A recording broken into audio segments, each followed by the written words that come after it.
Just like that, happy Monday. It's December 17th. If you're joining me again, welcome back. If you're new to this, what we're doing today is this is the read-along show where we read a book and then talk about it, right? So it's like a book club online almost. But really doing this as an accountability piece for myself and a set it up and let it eat. So today we are still reading the book Dotcom Secrets by Russell Brunson. And we're going over section 2. We're starting section 2 today, going over secrets 6 and 7. Now, this is the second time I've done this today because I broadcasted on YouTube Live this morning, or Facebook Live this morning, and forgot to hit the play button on YouTube, so here it is. Really excited about this one, or part of it. Kind of questionable on the second half, but we're covering 6, which is he talks about the attractive character, which is basically, if you are in business or marketing, you've probably heard somebody say, what's your story? What's your brand story? What's your purpose? What's your mission? Those kinds of things. And that's what Secret 6 talks about. He goes into some things about that we'll get into. And then secret number 7 is about his first contact sequence. So you get a new subscriber to your email list, and then how do you nurture that for the first 5 days? So I kind of question this one, and we'll talk about that as well. But just to recap, last week we covered sections 1 through 5, and what that was is a real introspective look at what you have going on, right? What is your dream client? Who do you want to serve? What kind of value do you want to bring to them? So that way you can understand what your value ladder is. How do you get somebody in as a client, as a customer? How do you work them up to having a higher lifetime value, not only from them, revenue-wise for you, but really how do you create a value chain for your customer or client in showing, real results or giving them something that they can use, right? So for me, I've been going through this from my company's perspective at Swift, and the reasoning for that is, look, it's December, it's the end of the year, and we're getting ready to meet our 2019 goals.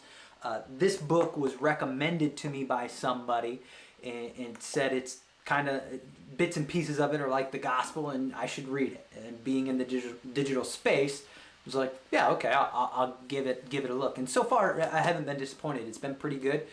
Definitely, part of the reasoning behind this whole series here is, you read these books or you read these different business books, and then you are left to go apply and take it from idea to execution. How do you do that, right? And there's a lot of confusion on that sometimes. So doing this to have a collaborative effort around implementation and execution. So if you have any questions, you have anything, I have it's on the other side actually, my email's right there that goes right to me. I answer it, Leon@LeonMcintosh.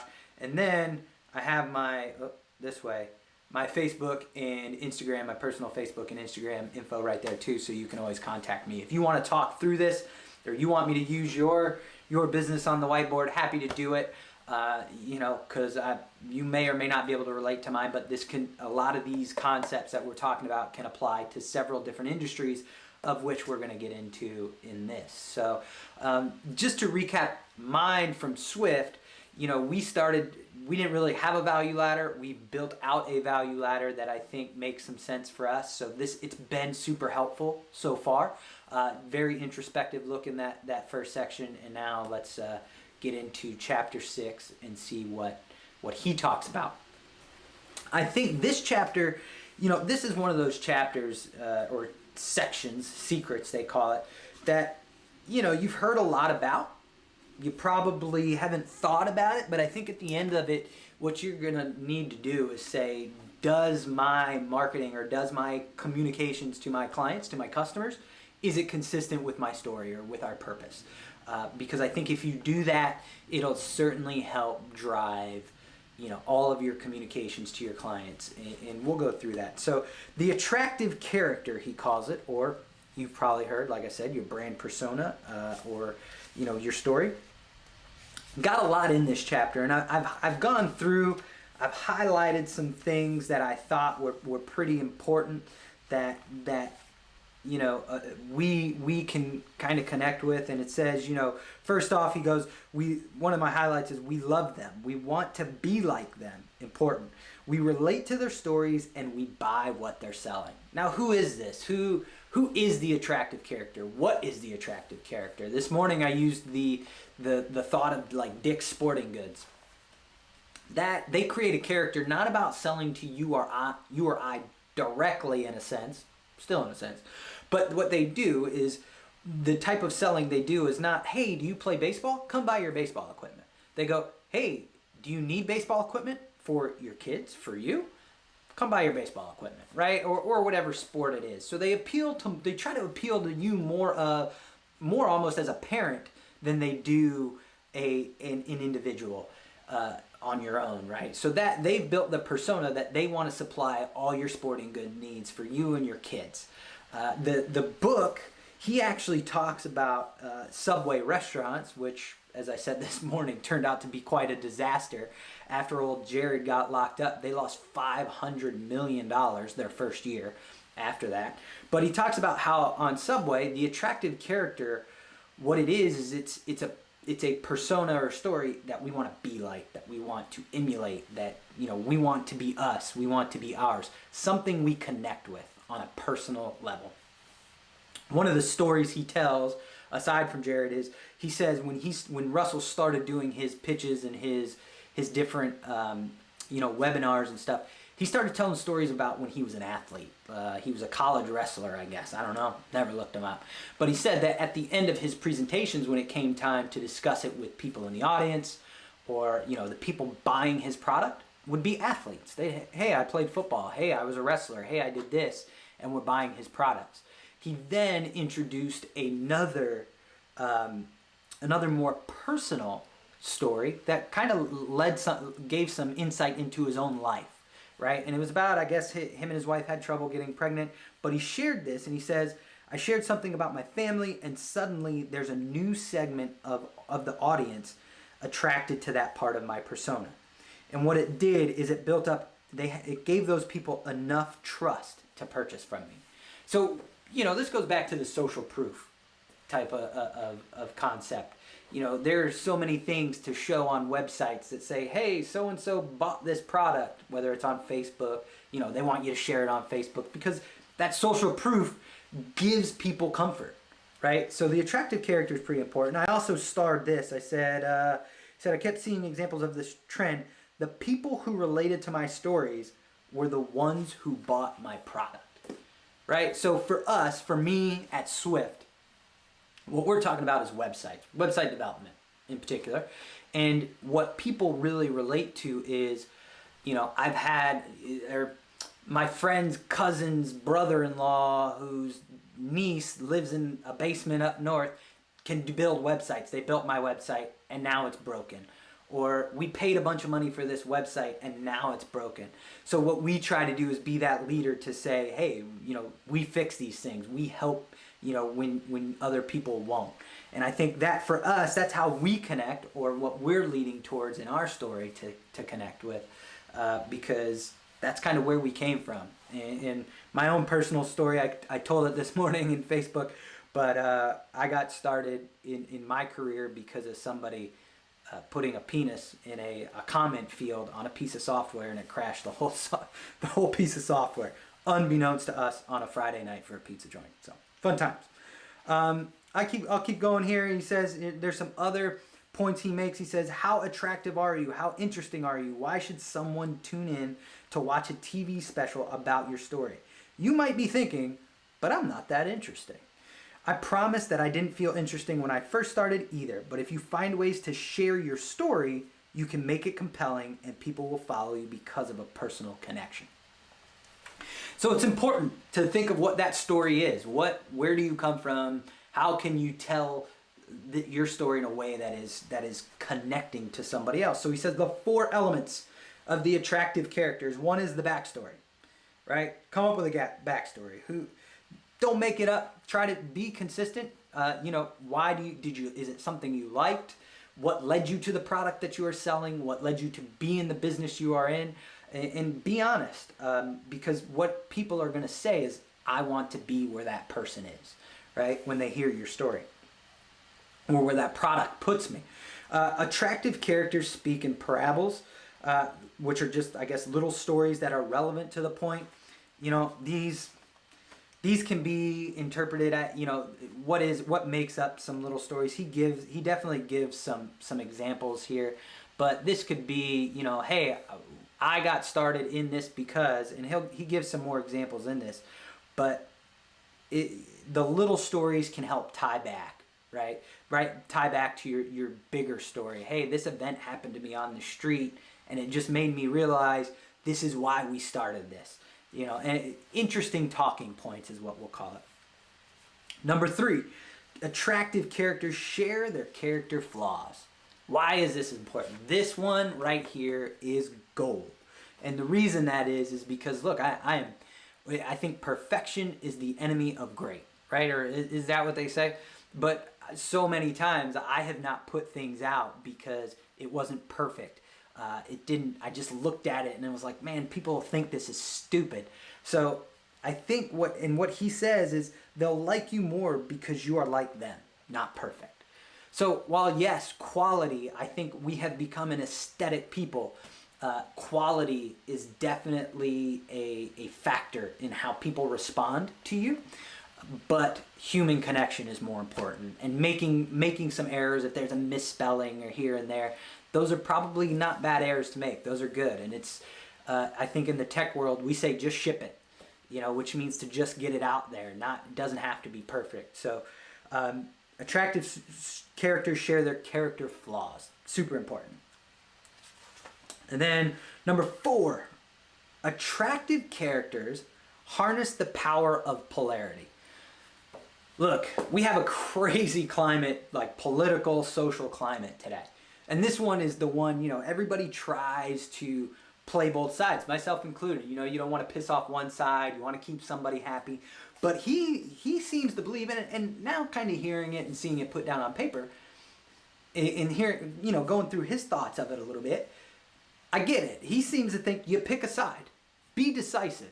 This, you know, maybe not the decisive on where you're going to eat when you're arguing with your wife at night, but be decisive on the issues. Like, if you believe something, be resolute on that, because the argument there is, you know, if you appease nobody and you don't appeal to anybody, you stay neutral, be the Switzerland, that you don't actually appeal to anyone, because nobody's going to say, well, that person, you know, doesn't identify with me. I can't identify with this person that's trying to stay neutral in all this and trying to play both sides. People want to feel like you're on their side, right? And that's what being polar does, or being that polar personality, or that polar persona of, yes, we believe this, and that's that, you know, I'm going to go with that group. I'm going to buy what they buy. I want to do what they do.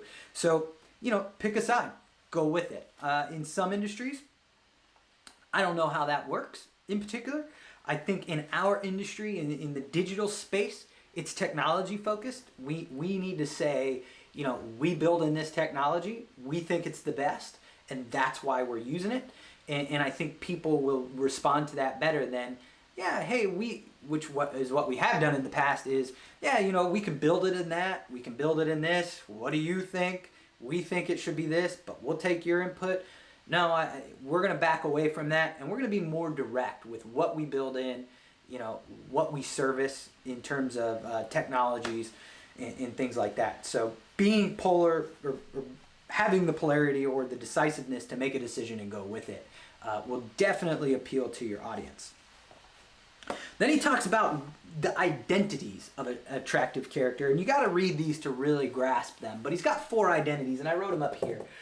You got your leader, which is the natural, you know, this is who we are the expert. I am the expert, and we're going forward. I got the answers for you. That's your leader. The adventurer, or the crusader, I think he calls it too, is the, I don't know the answer, but I'm going to go find it. I'm going to bring it back, and I'm going to give you the answer too. The next one is the reporter, which is the, I'm going to go interview, I'm going to go research, and then I'm going to bring the answer back and show you what I've learned, so that way you can learn from me. That's the reporter. And then the shy hero, or reluctant hero. I wrote shy because it was way shorter than reluctant. And that's the, I have the answers, I've done it, I'm going to help you, but I don't want to be the spotlight. I don't want to be in the spotlight, which I think is a lot of people that may or may not watch this. Got the first, sweet. So anyway, sorry, getting work messages on Slack as I go through this. But so he comes up with those 4 identities of an attractive character, and I think you need to read. If you've read through the section, for us, for Swift, I believe we are going for the leader identity, to say, hey, we know how to fix these issues, we know how to build in this technology, we know how to do this the right way, and we can be the solution for you, is the persona we need to take on, and the actions we need to take to have people believe and trust in us that we're doing the best for them. So then he goes through attractive character storylines. Now, I haven't outlined those up here, but there's a couple, right? And the funny thing is when I read these, I chuckled a little bit. And the reason is because, I've heard these. I've heard people use these exactly. But the first attractive character storyline, which is supposed to be kind of like your hook. You're fishing, you hook them, and these stories help hook people. But the first one is loss and redemption. I had everything. I was on top of the world. Life was great. Then, insert something bad, happened, and I had to figure out a way of blank, redeeming yourself, right? So that's one. Then there's the us versus them, which is the talkers versus the doers kind of argument. There's the before and after, which he used in the book, the Jared debacle. Before, Jared was fat, 400 pounds plus, couldn't move. Then after, he was 180 pounds and now as healthy as can be, right? So that's a lot of companies will use the before and after storyline to hook people. Then this is where it gets almost kind of tacky in a sense, corny, is the amazing discovery. Tell me you haven't heard this. Insert pitch. Oh my gosh, you guys, wait till you hear about this amazing thing that I found. Have you ever heard that before? Right? Come on, all these YouTube videos about makeup or maybe things like that you're just like, really? You found this? This has been for sale for a while. But the point is it piques the interest, it gets the customer / client engaged and wanting to know more. So that's one. Those stories are huge for selling kind of webinars and those things. Secret telling. This one, he says it's his favorite. I'm not a fan. It's I've got a secret. If you want to find out what it is, you need to do XYZ. Give me your email address. Click here, that kind of stuff. That stuff really comes off used car salesman-ish to me. I think you need to be better. You need to be more on point with what you're asking people for. And either that or the secret needs to be damn good, right? And then my highlight to close this one out was zero in on a story and personality you or one of your clients has. It's real, because that's what people want, right? So if I think of some examples right now off the top of my head, I told the story of Johnny Cupcakes this morning, which is an indie clothing brand that I've been wearing for 15 years. They make t-shirts. Guy started it out of the trunk of his car, but it's one of those things where they tell a story. They've created this persona of, hey, we started this out of our car. We want to promote happiness and positivity. And then they do shirts with a theme, right? They do a theme of like basketball or whatever cultural event, but they take it and tie it with baking and cupcakes. Super, super funny. But when you see somebody out with it, you're like in this group. You're in this small group of people who actually know, right? And that's always the cool thing, because then you see somebody with it and you know they get it. It's almost like an inside joke. So, but who else? If I'm thinking of, let's think of emails that I have responded to or that I open. I think here's an example. So my wife and I did a Go Ruck event. And what it is, it's an event. They do military inspired events where you walk around with weight on your back. I know, not fun for everybody, fun for me. But they send an email where they leverage not only the difficulty and the militariness of it, but they use their dog as a centerpiece for their marketing and the images in the email and things like that. So they're not only hitting you because you like these hard events, but they're trying to play on your emotion of the dog person and the friendliness. So they've built a persona that they're hard but soft on the other side, right? So to close that chapter out, I think to close out number 6, it's what is your brand story? How do you talk about it in your communications? How do you build out your emails to say, does this appeal to my customer base? Is this why they subscribe to me? Because ultimately, and like I said before, it's building your email list. How can you do that? And that, when you can control your email list, or when you can build those subscribers up, those are people that are interested in you, but those are people that you need to be telling the right story to.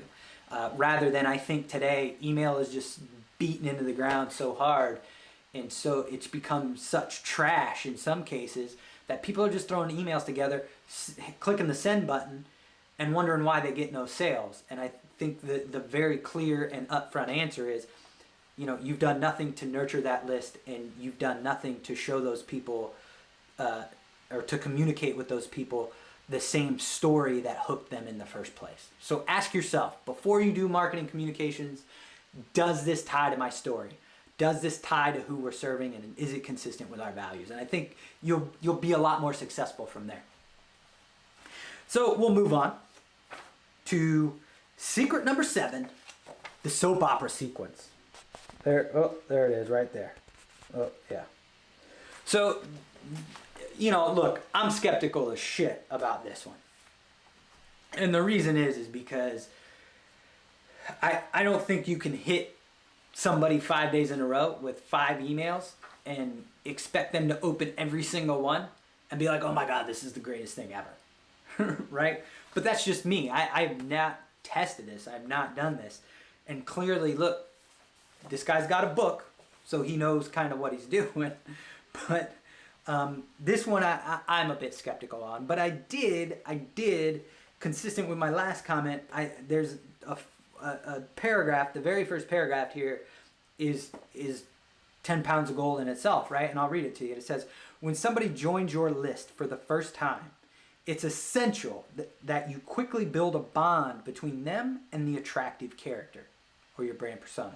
The way you introduce your character can mean the difference between a subscriber opening your emails consistently or hitting the delete key. 100%. 100%. That right there is gospel. Write it in stone. Because if you don't, welcome that person or convey it what you're doing right, they're not going to give a shit past what they signed up for. So what I would do, here's my personal suggestion and solution, is whenever you set up something, whether it is your email subscribe list, whether it is a customer after they've purchased, whether it is somebody who's contacted you for a consultation, the first thing that should happen, anybody that goes on a list should get a thank you email. It should, whether it's automated or not, get a thank you email that says, hey, thank you for your interest. We're looking forward to working with you, getting back to you, getting you information, and then here's what you can expect from our email communication. We email once, 2, 3, 4, 5 times a week, a month, a year, and then if you have any other interest in these programs, you can check them out here, right? Build that expectation in their mind first, so that way they know when they get an email from you, kind of builds that expectation of if they should gloss over or if they should take the time to read it. So I think that's hugely important. The rest of this, I'll go through it. I'm not gonna read these out, but he gives you his soap opera templates, and essentially what he's likened it to is the soap operas that your grandmother, my grandmother, mom, fathers, whatever, watched when they watched soap operas on TV, right? They never closed the loop. In those soap operas, it was always, Johnny's dating this one chick, but he's married to her. There's always someone's winning, somebody's losing. But there's never any resolution at the end of these episodes, right? So they keep you hooked for the next one, and then the next one, and then the next one. So it's this series, and in that graphic I showed you, the day 1 sets the stage. Day 2 is high drama and the backstory. Day 3 is the epiphany and the one thing they need to know. Day 4 is the hidden benefits to what I'm going to give you. And day 5 is the urgent call to action. I don't know. I think this is up for, if you've read it, this is up for you to try. I don't know that I would. I don't particularly like it because I just don't. I don't know how that applies to my business now. What I would say, and what I did highlight, and I'm trying to get to here, well, or what he did say in this, and what I 100% believe is, if you're going to create a call to action that is relevant to the series you create, make sure they're real. Don't create a call to action that says, hey, we only have 100 of these shirts in stock, or 10 of these spaces left, if there's not really 100 in stock or 10 left. Creating that fake demand, people will see through that. And if we've learned anything in the last few years, particularly with the internet, people will research, find out, and tell everybody. So it's hugely important to make sure that your calls to action are real. Get creative. But the point is to create urgency with those calls to action in your emails. So that's all for today. Again, books, Dotcom Secrets by Russell Brunson. There's a link in the description, so check it out. I will pick up, we went through 6 and 7. I'm going to do 8, 9, and 10 probably on Wednesday. So check that out. That'll be up on the YouTube channel, on Facebook. It'll be YouTube Live. It'll be Facebook Live. All those, if I remember to hit the play button this time. And, you got any questions, let me know. I'd love to hear it, to help you out. If you want me to use your business, happy to do that too, and I'll whiteboard it up.